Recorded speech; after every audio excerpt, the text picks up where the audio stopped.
And we're back, ladies and gentlemen, on the Philippe Matthews radio show. Thank you for tuning in wherever you are and listening anywhere and around the world. I've got a major scientist on the show with me today, a leading world thinker, Gleb Tsipursky. His primary vocation is helping people, organizations, and our society as a whole avoid disaster through science-based decision-making and emotional and social intelligence. So we got a lot to talk about to unpack that.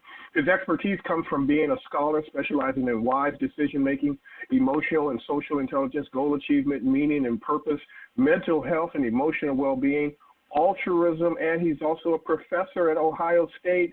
Gleb, or Dr. Gleb, Professor Gleb, how are you, my friend? Thank you so much, Philippe. I really appreciate that introduction. Very generous of you. And just Gleb is fine. All right, Gleb. That would be great. But I when I got your information and I saw it, and I was like, wow, how do you use science to set goals? I didn't even, that's something that most people don't even think about. But I also thought about how accurate it would be to manifesting your goals, to actually achieving your goals by using science. Where did this come from, my friend? Sure. So there's actually quite a bit of research on goal setting within scientific settings, especially within psychology, behavioral economics. So research on how the human brain actually works, and as opposed to how we would like it to work.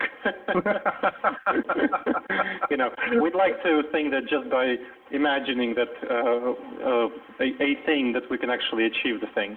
But it's actually quite a bit more complex than that.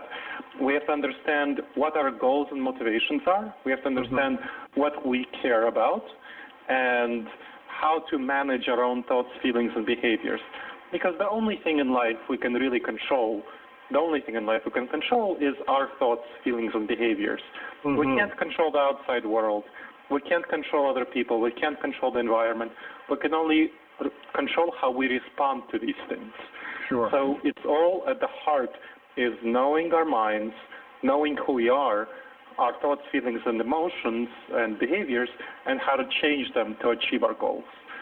So the science of goal setting is figuring out our values, what we actually care about, as opposed to what we often lie to ourselves that we care about, and then making sure that we can use our reason and logic to achieve those goals. So it's a combination of emotions and reason. So using emotions to shape our values and motivate us, and using reason and logic to figure out the best ways of getting there. That's a very broad overview, and we can talk about that in more depth, but that's what it's about. Absolutely. So yeah, let's get a little deeper into that and unpack that. What is emotional and social intelligence? Sure. So emotional and social intelligence are two distinct parts of having to do with emotional awareness. Emotional intelligence is being aware of your own emotions, what you feel, and what you experience, so why you're feeling what you're doing, what you are, how that's motivating your actions, and managing those feelings. So awareness, self-awareness, and self-management, and then other awareness. So awareness of other people around you, what they're feeling. So that's also called empathy, awareness of others. So that's emotional intelligence. Now, social intelligence is something somewhat distinct. It's awareness of the ties between other people, how person X, how Susie feels about Mary, how Mary feels about her job, let's say you're in a workplace, or how John feels about the church pastor if you're in a church setting, or something like that. So being aware of ties between other people, so awareness, and then management, which is also called charisma. So being able to use your emotions to influence other people's emotions and the ties between them. So that's what good leaders are able to do. It's a fundamental trait of leadership is social intelligence, being aware of emotional ties between other people and how to manage those ties. Because about 80% of our decision-making, research shows, comes from emotions, how we feel about things and what motivates us to do those things. So leaders, this is the fundamental quality for leadership. Emotional intelligence, so awareness of your emotions and managing your emotions, and awareness of the emotions of others and managing their emotions. That's social intelligence. Wow, that's incredible. Thank you for that. Thank you for unlocking that for me. You have a major document that you sent to me that we're going to give to our listeners. It's 11 pages, and it's called Intentional Insights, Think Better, Live Better. It's a tip sheet and guidelines for making wise decisions. Talk to me about how to find your purpose using science. Well, that's somewhat of a different topic, so let's talk about those two things separately. So the tip sheet is available for anyone who emails me at gleb@intentionalinsights.org and tells me that they heard me on the Philippe Matthews show. So anyone in your audience who would like to email me and tell me that they heard me on your show at gleb@intentionalinsights.org will get a free copy of this tip sheet. And this tip sheet is to help audience members or your audience members and anyone else make wise decisions on any significant aspect of their decision-making. Again, so our intuitions, our emotions, sometimes make good decisions, sometimes they lead us astray. And there are systematic ways in which they do so, which are described in the document, and we can go into them. But basically, the document is meant to help you make a big decision of any sort. Do you want to, let's say, buy a car? And then which of these cars do you want to buy? So an ordinary person, which of these cars do you want to buy? How do you make a choice between them? It can be overwhelming. And the sheet is meant to help you make that choice among a number of overwhelming options that considers both your emotions and your reasoning and your logic. Or let's say you're a business leader and you're choosing who to collaborate, which supplier to work with among, let's say you have 5 potential suppliers. So I do a lot of consulting for business leaders and nonprofits as well on these sorts of topics. How do you make a choice between 5 suppliers who you want to work with that have a number of characteristics that are important to you? Timeliness, cost, and so on. Reputation. You can use the same tip sheet to make a choice among these suppliers. That's the purpose of the tip sheet. It's almost like algorithmic mathematics. I mean, there were some things in there that it's pretty darn accurate. I've done some, and it's pretty darn good. I really, it's fascinating how you came up with this. There are some words, or not words, but terminology in the document that I want you to unpack for us, because it might be a little intimidating for those who have never seen it before, such as myself. Multiple attribute utility theory. What is that? Sure. So those words are there mainly for people who know about these things and want to delve into them in more depth. So you don't need to understand the words. There are links in the document to those words for people who want to explore them in more depth. So multiple attribute utility theory is the science of making decisions it's the approach of making decisions among options with multiple attributes. So let's go to a supplier. This is something that, or let's go to something I'm working with right now. There's one of my clients is working to choose some speakers for her association. So an association choosing speakers. Now, there are a number of traits that speakers have. They have cost, they have expertise, they have experience, they have knowledge of the client base, they have demographics, so they want a certain diversity characteristics. And all of these are quite different. So there are multiple attributes. That's the multiple attribute utility theory. So there are multiple attributes, and each of them have certain relevance. How much cost would you trade off for somebody with better expertise and reputation, experience, and diversity? All of these things trade off against each other. So what the document helps you do is put numbers on all of them. How important is cost to you on a scale of 1 to 10? How important is reputation? How important is expertise, diversity, and so on? And then you put your priorities, what is important to you on a scale of 1 to 10, and then you rate the speakers on a scale of 1 to 10. And then you simply multiply. If let's say a speaker has 5 on cost, and the cost to you is really important, it's 10, that gives the speaker 50. And then for each of these, you would multiply them out, and by doing so, you would get a final number for each of them that gives you a pretty good reading on how good that option is for you. You can do the same thing for cars. You can do the same thing for an employee you want to hire. You can do the same thing for, if you want to choose a favorite brand of breakfast cereal, how important that is for you, because it's a significant decision because you'll keep eating this breakfast cereal every day of your life, so something like that. Anything that you want to make a significant choice on, that's a really good approach. Wow, it really is. This is amazing. There's some other links in here too in terminology. Status quo bias, what is that? Yep. Status quo bias is our tendency to want to settle for what we have right now rather than choose something that's going to be actually better for us but will require us to make an effort to do so. I'll give you an example. Most of us don't like going to the dentist. That's not a pleasant thing for us, but when our tooth hurts, we have a choice. We can keep bearing this pain, keep bearing it and bearing it and bearing it and bearing it, or choose to take more intense pain by going to the dentist and getting our tooth drilled or something or taken out. So intense pain, but we'll have no pain later. And there are some folks who just, don't go to the dentist because they're like, it's not worth the short-term pain. But overall, they don't realize that the added up pain from this short-term, everyday they experience, their tooth hurting, is going to be quite a bit larger than the one-time cost of going to the dentist in terms of pain. So this is the concept of status quo bias, that we are biased toward the status quo by failing to intuitively recognize the overall amount of costs that we're paying.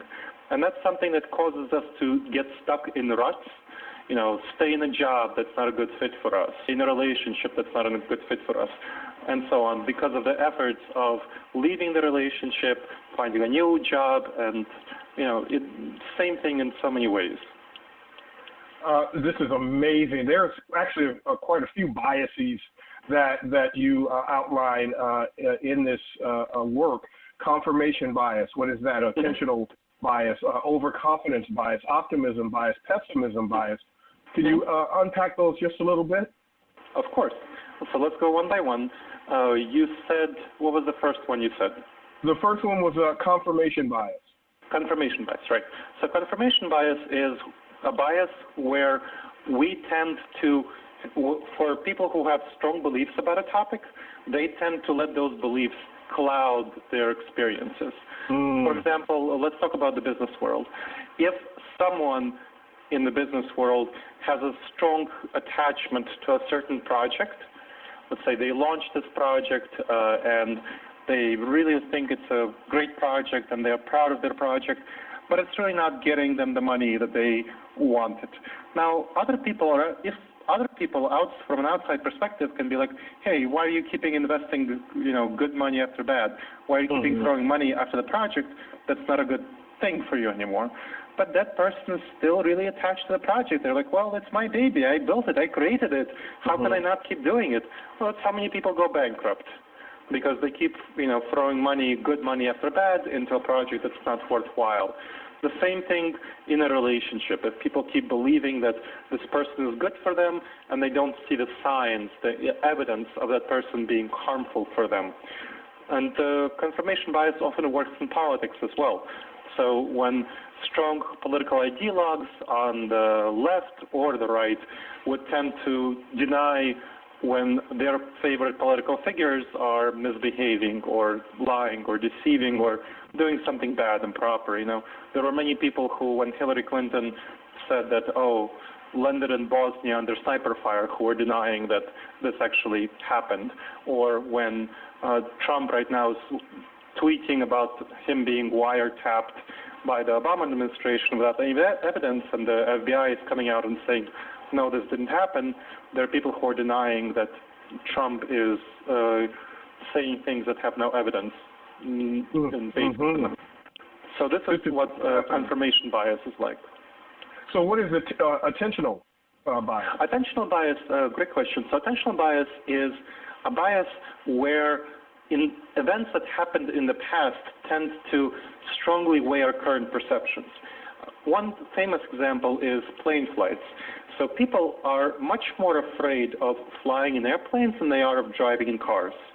And many people, when they have a choice, let's say, a 4-hour trip a 4-hour car trip somewhere, they would choose a car over an airplane because they're afraid for their safety. Well, statistics actually show that you're much, much less likely, hundreds of times less likely to die in a plane accident than in a car accident. But plane accidents are big and spectacular, whereas car accidents are small and not spectacular. Plane accidents tend to be reported on widely, and we have them in the news. So whenever they happen, they draw our attention, and we tend to develop this image. Our emotions tend to develop this image. That's one of our ways our gut leads us astray. They tend to develop this negative image of, oh, this airplane, it's bad, disaster. In reality, cars are much less safe than airplanes. So I talk about this often, people are much better off actually taking planes and taking cars on trips where they can afford to take either, but people who fear for their safety are doing so irrationally. They're harming themselves, in other words. They're making themselves less safe by taking planes. Wow, this is incredible. Optimism versus pessimism bias. Sure. So this is a bias that depends on people's personality. Some people tend to be intuitively optimistic. I am such a person, so I tend to be optimistic, and this causes me to, when I don't watch out for it, so just intuitively, I tend to make bad decisions because I'm optimistic. I tend to not think about when things I say might be misinterpreted by others. I tend to, and I have to really catch and watch myself when I'm, when I'm too optimistic. When I write emails and things I say lightly, when I make a joke in an email or in a phone conversation or something like that, people sometimes misinterpret it. They're not as charitable as I would hope they would be. Or things take more money or more time than I intuitively assume because I'm more optimistic than I should be. And this is something I have to watch out for, and I do because I know this about myself. Many people don't. Now, the opposite goes for my wife, actually. She tends to be pessimistic. So I'll give you an example. We recently decided to sell our car. And in order to sell the car, the math was actually quite good. We decided that it would be really wise to sell the car. She thought it would take a really long time to sell the car. One of the things that she was arguing against selling the car is that it would take a lot of hassle, stress, bother. Well, we decided to sell the car a week ago using these decision-making strategies, and we've already, today, actually in a couple of hours, we're going to go sign the paperwork to sell the car. So it took much less time than she thought. And I predicted to her, I said, you tend to be pessimistic. This is what will happen. And because she and I know this about ourselves, she was like, okay, you're probably right. I tend to be more pessimistic than the average, and you're probably right. It's not going to be that much hassle and stress to sell the car. And it turned out to be much easier than she thought pessimistically it would be. So it depends on each person's personality, and we need to watch out for our own biases. If we know where we're biased, whether we're optimistic or pessimistic, we can correct for that. And there's also overconfidence as well that you talk about. So overconfidence is a distinct bias. It's not the same thing as optimism or pessimism. So it tends to exaggerate our confidence in our already existing perspectives. So let's say people who are pessimistic will tend to be overconfident about their pessimism. People who are optimistic will tend to be overconfident about their optimism. So basically, people tend to be much more confident than they should be. I'll give you an example. When people say that, when they're asked, are you certain about this question, 99% out of 100. When they say this, they're actually right about 70% of the time. Wow. So they think they're right 99 out of 100 to 99% of the time. They think that they're right 70% of the time. Now, this is a really serious issue because it means that people are making mistakes much more often than they think they are. So we should, and everyone else should be, this is something that plagues everyone. We should be much less confident in our estimates than we are. Things will most likely not go nearly as in the way that we envision. So we should be much less confident than we assume. You also talk about the halo and horns effect. What is that?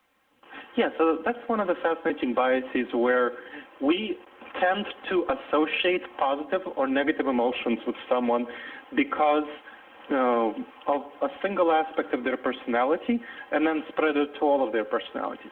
I'll give you an example in business settings. So I do, like I mentioned, I do a lot of consulting. One of the things I consult on is HR, hiring practices. And people who hire, they tend to, when they do interviews, they see, let's say they see somebody who is physically attractive to them, men or women. They let this physical attractiveness color the rest of their perceptions. This has been studied throughout. This is absolutely the case, that they let their physical attractiveness color their perceptions and give them higher scores on things completely unrelated to physical attractiveness.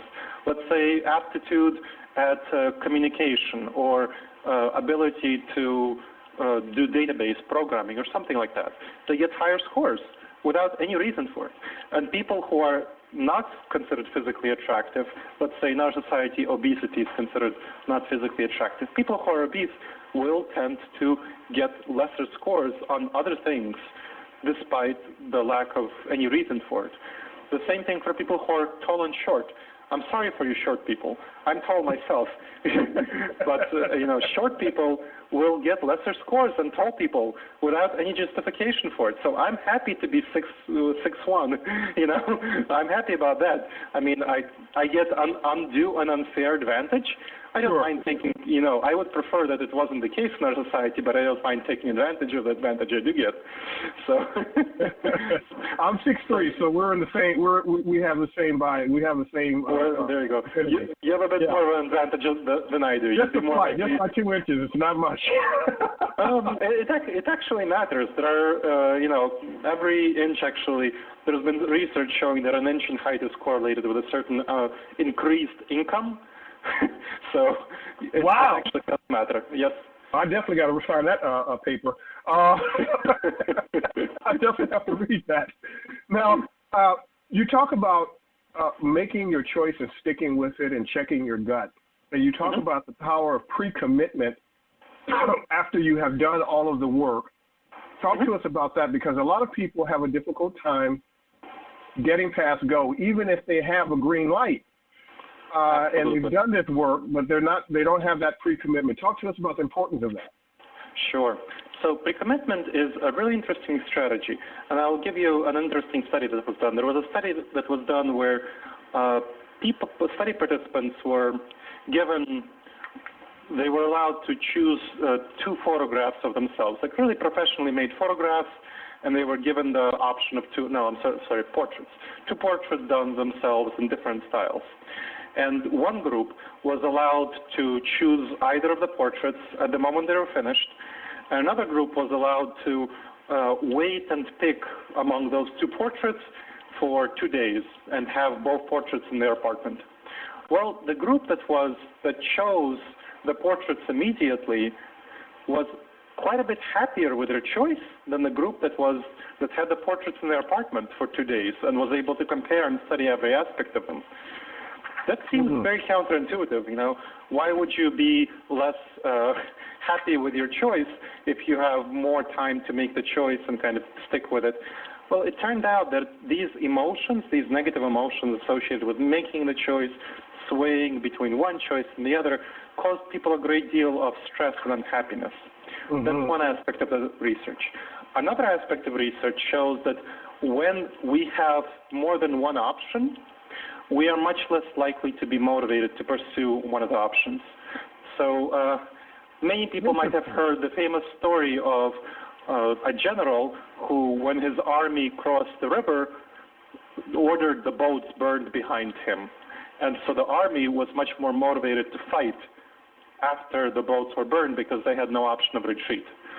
So people are both much more motivated to pursue anything that they committed to if they don't have any other options, and they feel much better. So they're more happy and more motivated if they don't have an option. I'll give you an example that my wife used when starting her own business, Intentional Insights, the nonprofit that I run with her. It's intentionalinsights.org. she was, at the same time when we were starting up the nonprofit, she had her own business, consulting business in nonprofit management. So we talked about that, and we said we used the pre-commitment strategy, and she used the pre-commitment strategy to call her clients who she was getting good money from and say, hey, I'm closing down shop. Sorry, I'm putting my efforts into this new business. And she had much more energy and much more time to spend in this business and was much more motivated to make the nonprofit that she and I run succeed because of this. So it's a very effective strategy to pre-commit to something and not leave yourself other options.